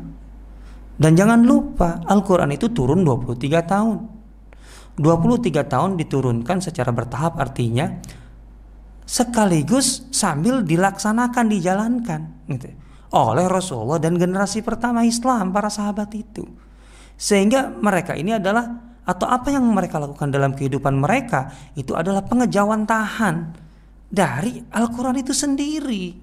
Kalau kita ingin paham Al-Quran, maka tidak boleh lepas atau tidak akan terpisah dari kehidupan Rasulullah dan para sahabat. Nah, itu menjadi penting sekali, mutlak kita ketahui. Maka ini masih sampai sekarang jelas, dan sampai kapanpun ini masih core dari aktivitas dan kegiatan Sirah Community Indonesia, karena pentingnya masalah ini. Kesalahan orang-orang yang melakukan pendekatan luar biasa kepada Al-Quran, yang diakui bahkan oleh Rasulullah SAW, bahwa mereka itu luar biasa di satu sisi, yaitu Khawarij, luar biasa pendekatan Al-Quran, gitu kan, bahwa mereka itu membaca Al-Quran sampai digambarkan bacaan Al-Quran mereka, dan otomatis juga dalam sholat mereka, tahqiruna sholatakum ila sholatihim. Kalau kamu bandingkan sholat kalian itu gak seberapa dibanding sholat mereka. Lu bayangin loh, itu ke para sahabat. Yaqra'una Al-Quran, Allah Rasul mengakui mereka tuh baca Quran kok. Tapi, nah ini masalahnya, dekat kepada Al-Quran tuh belum menjamin kemudian menjadi benar kalau pendekatan Khawarij yang dipakai. Justru mereka kemudian menyimpang jauh hasilnya. Kenapa? Karena ada yang miss, ada link yang hilang gitu, terputus, yaitu ketika mereka tidak mendapatkan gambaran implementasi Al-Quran yang ideal, yang benar, yang tepat dari cara dan praktek Rasulullah SAW dan para sahabatnya. Itu yang dijadikan catatan oleh Ibn Hazm, bahwa Khawarij itu mereka tidak menggabungkan antara pembelajaran Al-Quran dengan praktek kehidupan Rasulullah SAW. Ketika itu dipisah, maka seseorang bisa berimajinasi tentang Al-Quran gitu. Dan itu bahaya berimajinasi tentang Al-Quran, karena ketika dia mengabaikan bagaimana Al-Quran diterapkan oleh model yang ideal, yaitu Rasul dan para sahabat, dia akan berimajinasi dan kemudian akan mengambil kesimpulan bahkan sampai jauh sekali. Khawarij itu jauh sekali atas dasar imajinasi mereka, ya tepatnya, bukan pandangan mereka terhadap Al-Quran. Mereka menghalalkan pembunuhan terhadap Ali bin Abi Thalib. Coba bayangkan aja, Ali bin Abi Thalib dibunuh atas dasar bahwa Ali itu adalah harus dibunuh. Artinya kesimpulan keyakinan mereka, pandangan mereka, Ali itu harus dibunuh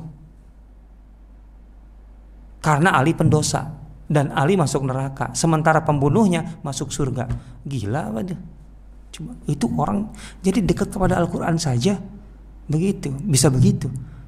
Ya jangan kemudian kalau gitu ngapain dekat? Ya jangan begitu. Kalau orang dekat kepada Al-Quran aja bisa begitu, kalau jauh apalagi. Sebenarnya kan walaupun mungkin dalam bentuk yang berbeda, tidak seperti Khawarij, tapi artinya sesat, bisa sesat-sesatnya.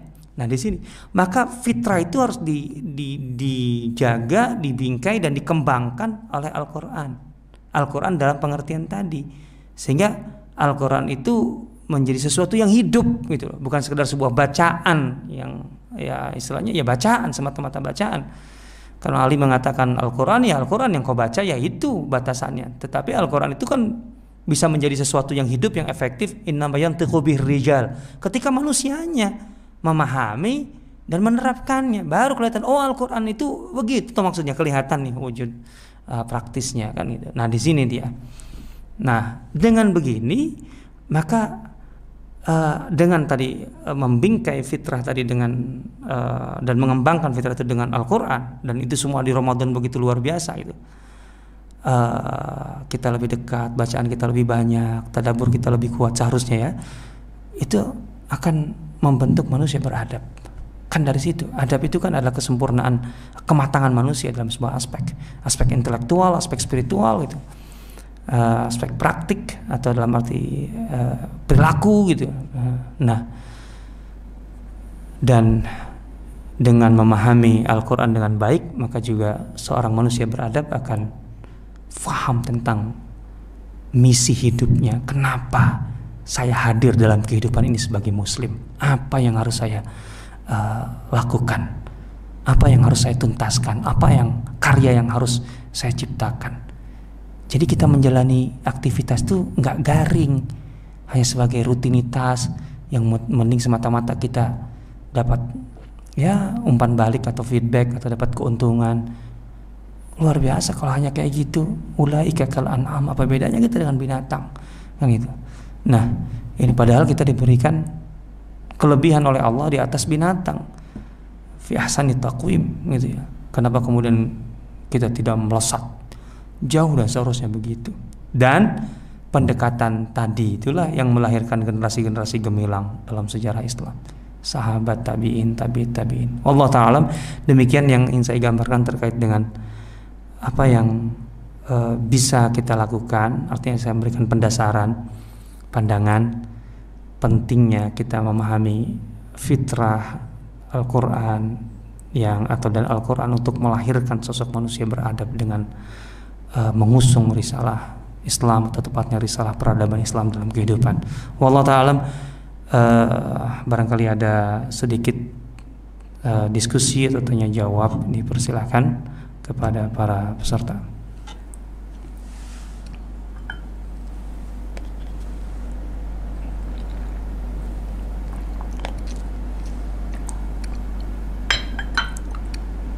Barangkali ada catatan, ada yang menulis atau mencatat, silakan.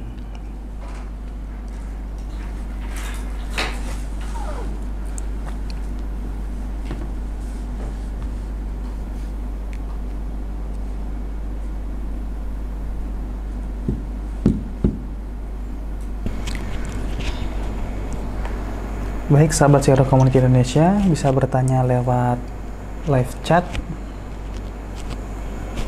Untuk pertanyaan pertama dari Kotrun Nada.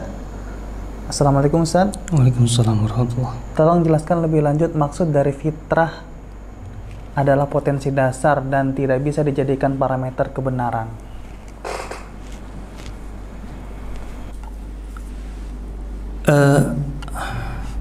Kembali kepada hadis tadi, fahami secara utuh maknanya dari awal sampai akhir. Kullu mauludin yuladu alal fitrah fa abawahu yuhawidanihi aw yunassiranihi aw yumajjisanihi. Bahwa setiap manusia yang terlahir itu dibekali oleh Allah dengan fitrah.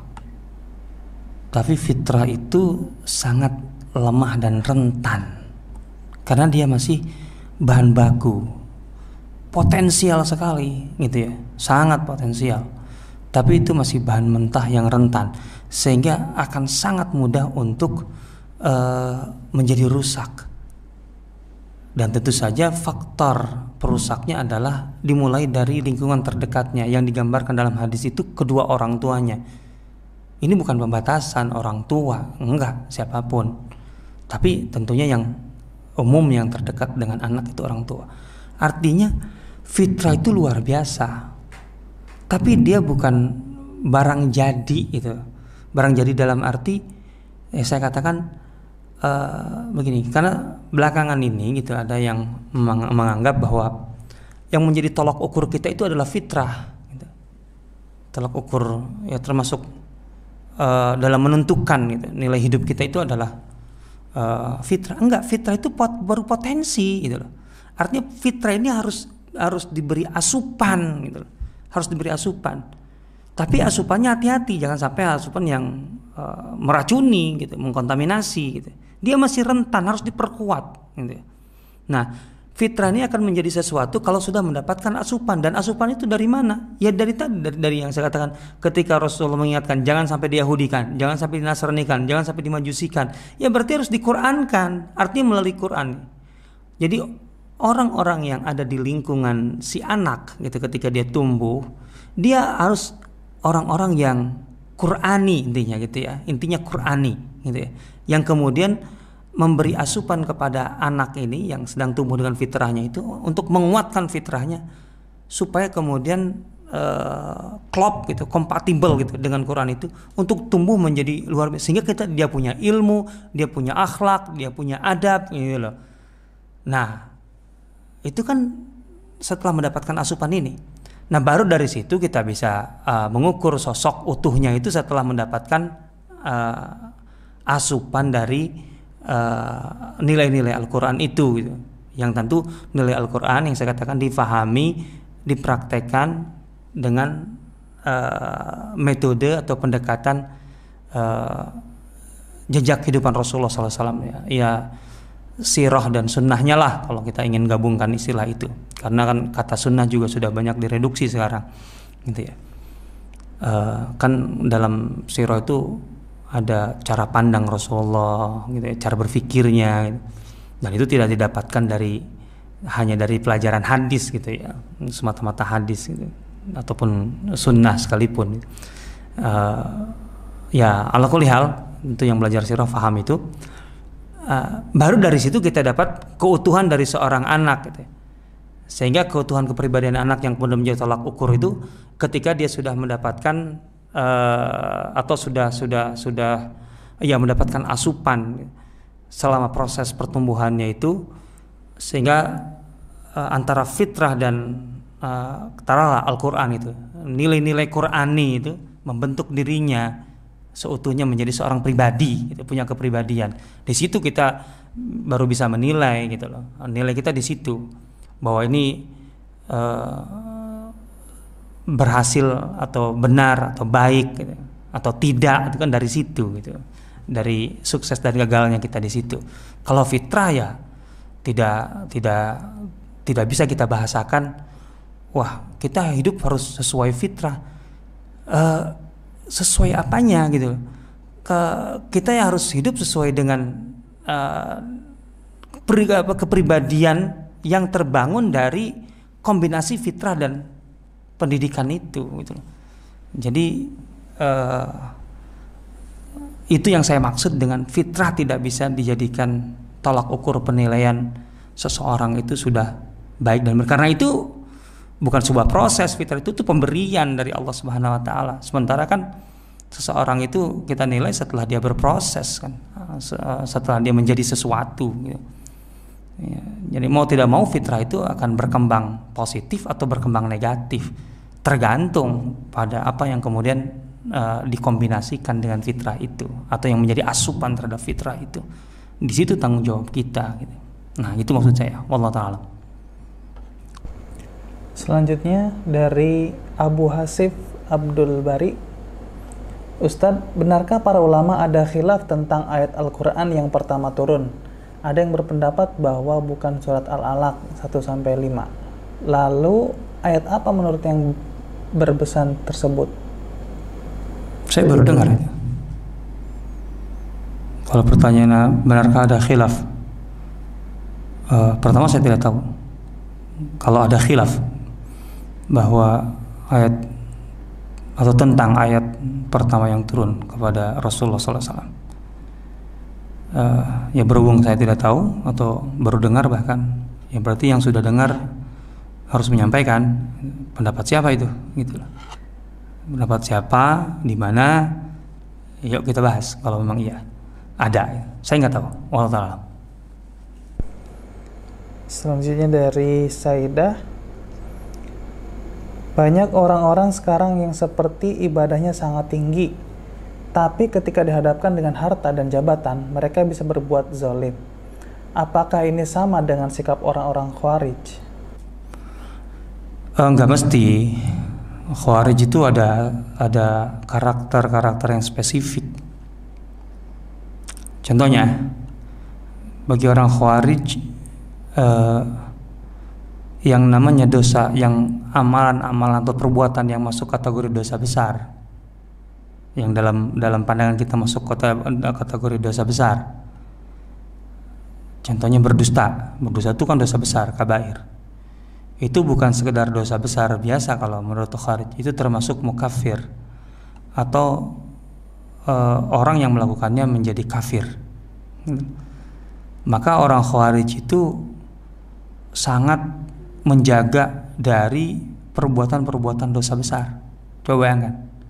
Lah kalau sekarang kan orang ya sholat tapi masih bohong, wah itu nggak bisa dikatakan Khawarij kalau bohong.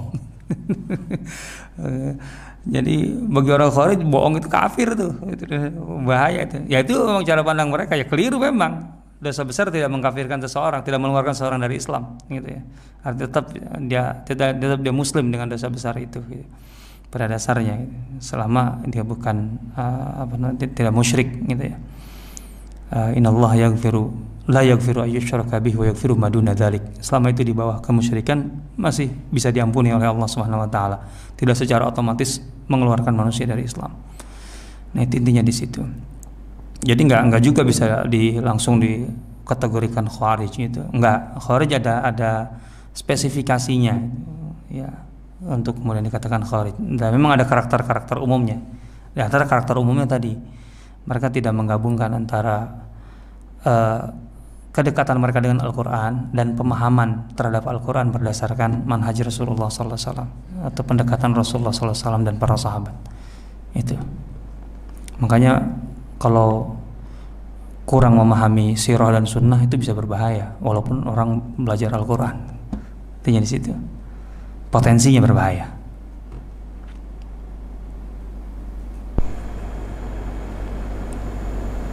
Selanjutnya dari Ananda Muslim Bastian. Assalamualaikum Ustadz. Assalamualaikum. Bagaimana supaya agar dapat memahami dengan benar dan baik agar tidak terjerumus pada pemahaman yang sesat seperti Khawarij itu? Ya intinya belajar pertama ya, belajar itu terbuka. Artinya jangan pernah merasa spesial ketika mendapatkan guru atau cara belajar yang menganggap kita sangat eksklusif, hanya kita yang tahu kebenaran ini, yang lain salah. Kalau dapatkan pengajian dari awal kayak gitu curiga. Pada dasarnya apalagi ya di masa seperti ini kebenaran itu terbuka. Betul, di tengah terbukaan itu juga ada potensi untuk kemudian tetap keliru gitu. Tetapi selama itu terbuka, itu masih lebih mudah ketimbang kalau kita tertutup. Karena pada dasarnya agama itu tidak ditutup-tutupi. Kalau tidak salah Umar bin Abdul Aziz mengatakan kalau ada orang yang menjalankan agama tapi dengan merasa bahwa beragama yang benar itu dengan betul-betul sembunyi, artinya eksklusif, fatahimu, curigai justru gitu. Itu nggak benar. Orang agama kebenaran itu justru harus terbuka, harus, nah itu ya. Tapi nggak segala yang terbuka otomatis benar memang gitu. Tapi lebih mudah gitu. Artinya ini dengan asumsi sama sekali nggak punya basic untuk sampai tahu mana yang benar dasar gitu ya, bukan detailnya. Kalau detailnya perlu ilmu lebih tentu. Tapi pada dasarnya insya Allah secara umum kan kita tuh bisa kok gitu. Wah ini lebih kurang lah, ini benar gitu. Tinggal masalah detail, memang semakin banyak belajar insya Allah semakin paham kok detailnya. Jangan takut dengan semakin banyak belajar mas semakin bingung. Kalau ada orang yang mengatakan, wah kita mah semakin belajar tapi semakin bingung, saya menduga dia sebenarnya nggak belajar deh, orang yang ngomong kayak gitu. Cuma ngomong aja. Kalau betul-betul belajar insya Allah nggak akan bingung kok. Kok semakin banyak pengajian semakin membingungkan. Itu pasti komentar doang. Kalau belajar betul nggak mungkin gitu loh. Kalau belajar betul ya insya Allah gitu ya. Allah ta'ala alam. Selanjutnya dari Hanifatul Jihadiyah. Assalamualaikum warahmatullahi wabarakatuh. Waalaikumsalam warahmatullahi wabarakatuh. Mohon maaf Ustaz, posisi Al-Quran untuk membentuk fitrah di mana? Jazakumullah khairan. Fitrah itu kan bawaan, diberikan oleh Allah bersama kelahiran manusia. Al-Quran itu fitrah. Kalau tidak salah Ibnu Taimiyah mengatakan Al-Quran itu adalah fitrah munazzalah, fitrah yang diturunkan. Jadi kalau fitrah bawaan digabungkan dengan fitrah yang diturunkan, itu akan menjadi ledakan yang sangat luar biasa. Di situ letaknya. Artinya fitrah yang sangat bagus itu, yang bawaan yang potensial itu tidak akan menjadi apa-apa kalau tidak digabungkan dengan Al-Quran.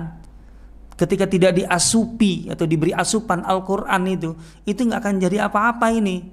Ya paling kalau dia tidak terkompetensi menjadi buruk, ya akan menjadi gitu aja, nggak akan berkembang fitrah itu. Karena membutuhkan ini mutlak ini, gitu.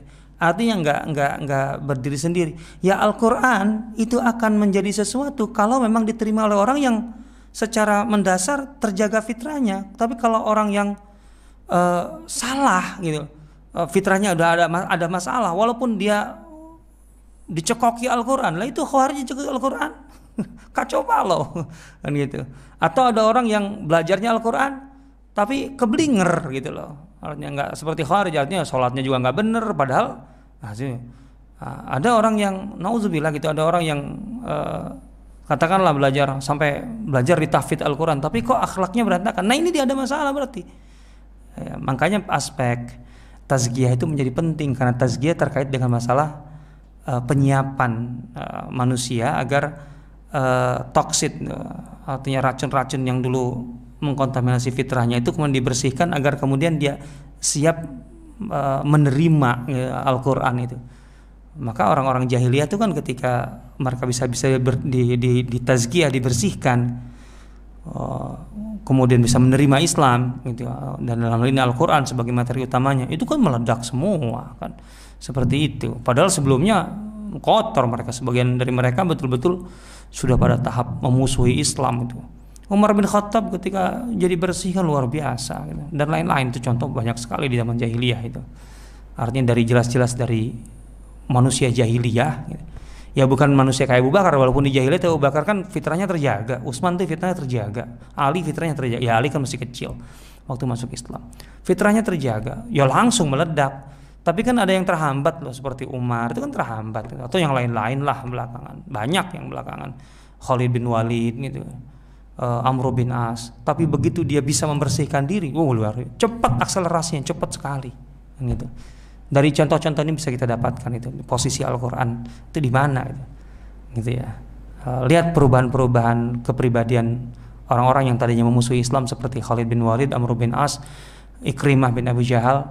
Nanti insya Allah besok kita membahas Ummu Hakim. Ummu Hakim itu yang menjadi istri Ikrimah, ya bagaimana dia menginsafkan sang suami gitu ya, setelah melawan Rasulullah SAW sampai Fatu Mekah, kemudian dia masuk Islam sampai kemudian menjadi pejuang Islam. Seperti itulah gambarannya. Wallahu a'lam. Selanjutnya dari Adi Nur Iman.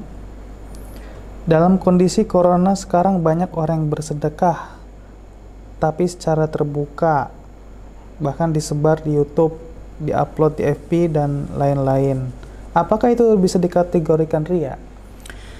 Riya masalah hati, tidak bisa diukur dengan semata-mata tindakan itu tertutup atau terbuka. Yang tertutup aja bisa jadi tidak ikhlas kok, apalagi yang terbuka. Tetapi bukan berarti terbuka otomatis riya. Artinya sedekah itu secara mandiri, dia adalah satu kebaikan tersendiri. Mau dilakukan secara diam-diam ataupun terbuka, itu tidak masalah. Pada dasarnya tidak masalah. Allah menjelaskannya dalam Al-Quran, in tubdus shadaqati fa ni'immahi. Jika engkau tunjukkan sedekah kalian, tunjukkan itu artinya terbuka, terlihat, maka alangkah baiknya sedekah itu. Dipuji oleh Allah kok. Sedekah terbuka itu dipuji. Wa in tukhfuha wa tu'tuhal fuqara. Tapi jika kalian sembunyikan dan kalian berikan kepada orang-orang fakir, artinya yang mendesak kebutuhannya, maka itu lebih baik. Dalam kondisi normal, bersedekah secara terang-terangan itu dipuji oleh Allah. Tapi lebih baik lagi kalau diam-diam. Itu dalam kondisi normal, gitu ya. Artinya dalam kondisi normal saja sedekah terang-terangan itu terpuji. Masalahnya, tapi dengan syarat ikhlas. Iya pasti ikhlas itu nggak boleh enggak gitu. Mau sembunyi-sembunyi mau terang-terangan, kalau nggak ikhlas mah percuma, sama aja. Artinya itu dasar. Sama dengan begini, sholat itu harus khusyuk, sholat itu harus benar. Iya, tapi harus wudu. Iya iyalah. Orang kalau sudah bicara sholat pada dasarnya memang sudah wudu gitu. Artinya kalau belum wudu ya pasti nggak sah sholatnya. Nggak usah bicara khusyuk kalau orang belum wudu. Sama dengan begitu ya. Jadi pada dasarnya sedekah itu kita dikerjakan dalam kondisi normal. Terang-terangan itu dipuji oleh Allah. Fa ni'immahi gitu. Tapi akan lebih baik lagi kalau diam-diam dalam kondisi normal. Tapi dalam kondisi mendesak, kadang-kadang atau dalam kondisi tertentu, kadang-kadang terang-terangan itu justru lebih baik. Karena hajatnya tidak akan terpenuhi, tidak akan tercapai kecuali kalau sedekah dilakukan dengan terang-terangan. Rasulullah SAW berkali-kali mengumumkan sedekah dengan terang-terangan, berkali-kali mengumumkan, mendorong para sahabat untuk sedekah, dan itu artinya terang-terangan dari sejak awal. Apalagi kalau di Madinah, jelas siapa yang bisa membeli bi'ru Roma untuk kebutuhan air minum gitu, dan dia berhak untuk mendapatkan air minumnya sebagaimana kaum muslimin juga sama-sama berhak. Artinya ini menjadi hak bersama, maka dia akan mendapatkan balasan surga. Ya, itu terang-terangan. Kemudian Utsman datang, kemudian menyatakan, ya Rasulullah, kalau aku membelinya aku mendapatkan yang kau janjikan. Iya, maka aku membelinya. Ini jelas terang-terangan. Lah bagaimana tidak terang-terangan? Lah ada yang meriwayatkan, ada yang mengasih tahu, ada yang menerangkan bahwa ini terjadi. Nih Isman, ada saksi mata, itu terang-terangan, jelas terang-terangan. Berkali-kali Rasulullah lakukan itu, berkali-kali. Aku punya tamu, siapa yang bisa menjamu tamuku? Aku tidak memiliki makanan untuk menjamunya, maka aku ya Rasulullah. Itu jelas terang-terangan, gitu loh. Apalagi perang Tabuk, menjahaz jaish al-usrah. Siapa yang bisa membekali atau membiayai, mendanai kebutuhan untuk perang sulit ini, maka dia akan gini berkali-kali. Jadi dalam kondisi-kondisi tertentu di mana ada hajat apalagi yang mendesak dan besar, dan itu tidak mungkin tercapai kecuali dengan sedekah terang-terangan, justru terang-terangan itu yang dilakukan Rasulullah SAW. Justru itu sunnahnya. Saat seperti ini terang-teranganlah. Ini saatnya kita terang-terangan. Sedekah, yuk sedekah. Saya sedekah nih sekian, nggak apa-apa. Jangan kemudian mengatakan, ih ini orang nggak ikhlas. Jangan, itu masalah hati. Gitu. Kalaupun dia kemudian tidak ikhlas, bahwa kemudian mendorong orang lain yang sedekah ikhlas, itu sendiri udah pahala tersendiri. Yang itu, cuman sedekahnya dia aja yang nggak berarti. Tapi sudahlah, ngapain juga kita sibuk ngurusin hati seseorang ikhlas atau tidak ikhlas. Kebutuhan saat ini membutuhkan kita terang-terangan gitu. Makanya SCI kan bikin, Sirah Community bikin bersama yang lain-lain dan bekerja sama dengan yang lain-lain, gerakan untuk peduli terkait dengan masalah ini. Ini kita lakukan karena ada kebutuhan yang sangat luar biasa, terutama yang paling mendesak terkait dengan APD dan ya intinya yang kita utamakan yang paling mendesak dulu, karena kita tidak bisa menjangkau semuanya. Ini kita silakan kalau yang mau ini saatnya justru berlomba-lomba. Yuk kita melatih sebelum masuk Ramadan aspek kejiwaan kita, bahwa kita tetap tenang, tetap tumakninah, tetap bahagia ketika kita harus mengorbankan sebagian yang kita miliki. Walaupun kita juga bukan berarti mungkin sangat berkelapangan, tapi itu pembuktian. Alladzina yunfiquna fis sarra'i wad dharra, orang yang sudah punya keseimbangan jiwa, ketahanan takwa yang bagus, itu diantaranya dibuktikan dengan dia itu berinfak. Bagi dia berinfak itu nggak ada pengaruhnya kondisi sarra atau dharra, lagi susah atau lagi senang. Lagi senang berinfak, it's okay. Tapi lagi susah berinfak, itu hanya bisa dibuktikan dengan orang yang sudah matang takwanya. Kenapa? Karena dia berinfak itu bukan karena saya punya lebih. Saya berinfak itu karena bagi saya infak itu adalah pembuktian diri saya, kualitas saya di hadapan Allah, gitu loh. Jadi bukan masalah saya lebih maka saya infak. Gitu. Kelihatan sekali kualitasnya di situ. silakan, terbuka sekali, dan insya Allah teman-teman siap untuk menyalurkan, dan ada laporan-laporannya juga dari waktu ke waktu, update-nya. Intinya tentu tidak sendirian, karena tidak mungkin sendiri, bekerja sama dengan beberapa komunitas, lembaga gitu, dengan jaringan Indonesia Tanpa Liberal, anti jil gitu, gerakan anti jil, kemudian ya ITJ, terus kemudian SPI juga ada, ya yang pribadi-pribadi juga, siapa, Devina dan lain sebagainya. Ya Allah, kulihat semoga Allah memberi taufik kepada kita semua untuk melakukan segala bentuk kebaikan, dan itu melatih diri sekali lagi untuk bisa membangun keseimbangan sebagai manusia yang seutuhnya gitu, yang memang seharusnya begitulah kita sebagai manusia yang diciptakan oleh Allah Subhanahu wa taala, manusia yang punya beradab dan mengusung risalah Islam yang jelas. Allah taala. Baik, yang terakhir dari Kausar Meloza. Ustadz, apakah tepat menjadikan pendekatan Imam Syafi'i di bulan Ramadan yaitu mengejar kuantitas bacaan Al-Quran, sedangkan tadabbur selain di bulan Ramadan saja minim? Nah, Imam Syafi'i itu kan tadaburnya kayak apa? Dan sepanjang hidupnya atau sepanjang hari-harinya Imam Syafi'i itu sudah seperti apa kebiasaannya. Maka kalau bagi Imam Syafi'i mengejar kuantitas itu karena memang beliau punya standar atau kebiasaan yang beliau ingin tingkatkan. Lah kita ini masalahnya, kan kebiasaan kita standarnya di mana? Tiba-tiba ingin mengejar ke Imam Syafi'i, ya nggak kebayang, keteteran. Imam Syafi'i tadaburnya kayak apa? Kan kita tahu Imam Syafi'i bisa tidak tidur semalaman, artinya tidak kehilangan rasa ngantuk ketika teringat dengan ilmu ataupun apapun itu yang bisa digali dari entah itu Al-Quran ataupun yang jelas dari riwayatnya dari hadis gitu ya, untuk memecahkan masalah-masalah umat. Kita kan walaupun masalah umat ada segunung, pas malam dia tidur aja kan gitu. Ya karena memang bukan kapasitas kita gitu. Kalau melek semalaman juga nggak ada yang kita pikirin kan. Ya beda maksudnya dengan Imam Syafi'i. Jadi ya jangan disamakan Imam Syafi'i, memang bukan ukuran kita. Nah kita mah sekarang kebiasaan kita apa? Atau standar kita apa? Nah tingkatkan, baik itu kuantitas ataupun kualitas dari standar kita. Jangan pakai standar Imam Syafi'i, nggak akan nyampe gitu. Ingin ngambil standar kuantitasnya lah, kualitasnya Imam Syafi'i kayak apa gitu. Jadi nggak akan cocok untuk kita kalau itu. Wallahu ta'ala.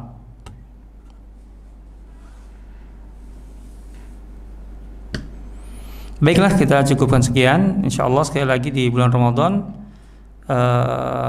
pantengin terus channel Sirah Community untuk di hari Senin, karena insyaallah tetap ada kajian lintas Masyriq dan Maghrib, walaupun temanya kita dekatkan dengan tema besar Ramadan, yaitu ibrah dari kisah-kisah Al-Quran, dengan waktu yang tentu saja harus berubah, jam 4 sampai jam 5 setiap hari Seninnya sore ya.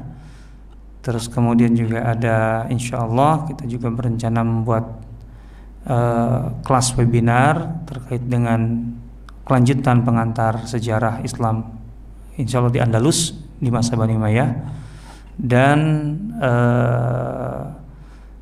pertempuran-pertempuran menentukan dalam sejarah Islam di bulan Ramadan. 3 aja dari sekian banyak, kita ambil 3 aja. Dan ada rencana yang baru direncanakan belakangan, itu melihat situasional, insya Allah kondisional. Kita belum menentukan atau tim SCI belum menentukan jadwalnya atau harinya. Bedah buku Al-Hayat fil Islam, memahami konsep hidup dalam Islam terkait dengan makna ujian dalam hidup, al-bala, al-ibtila. Demikian kita cukupkan sekian. Hadallahu wa iyyakum ajmain. Mohon maaf apabila ada salah-salah. Selamat menunaikan segala bentuk kebaikan dan ibadah di bulan Ramadan.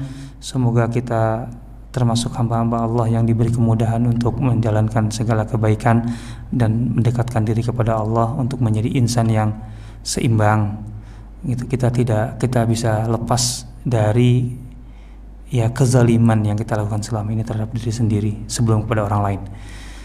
Kita cukupkan dengan kafaratul majlis. Subhanakallahumma bihamdika asyhadu an la ilaha illa anta astaghfiruka wa atubu ilaik. Wassalamualaikum warahmatullahi wabarakatuh.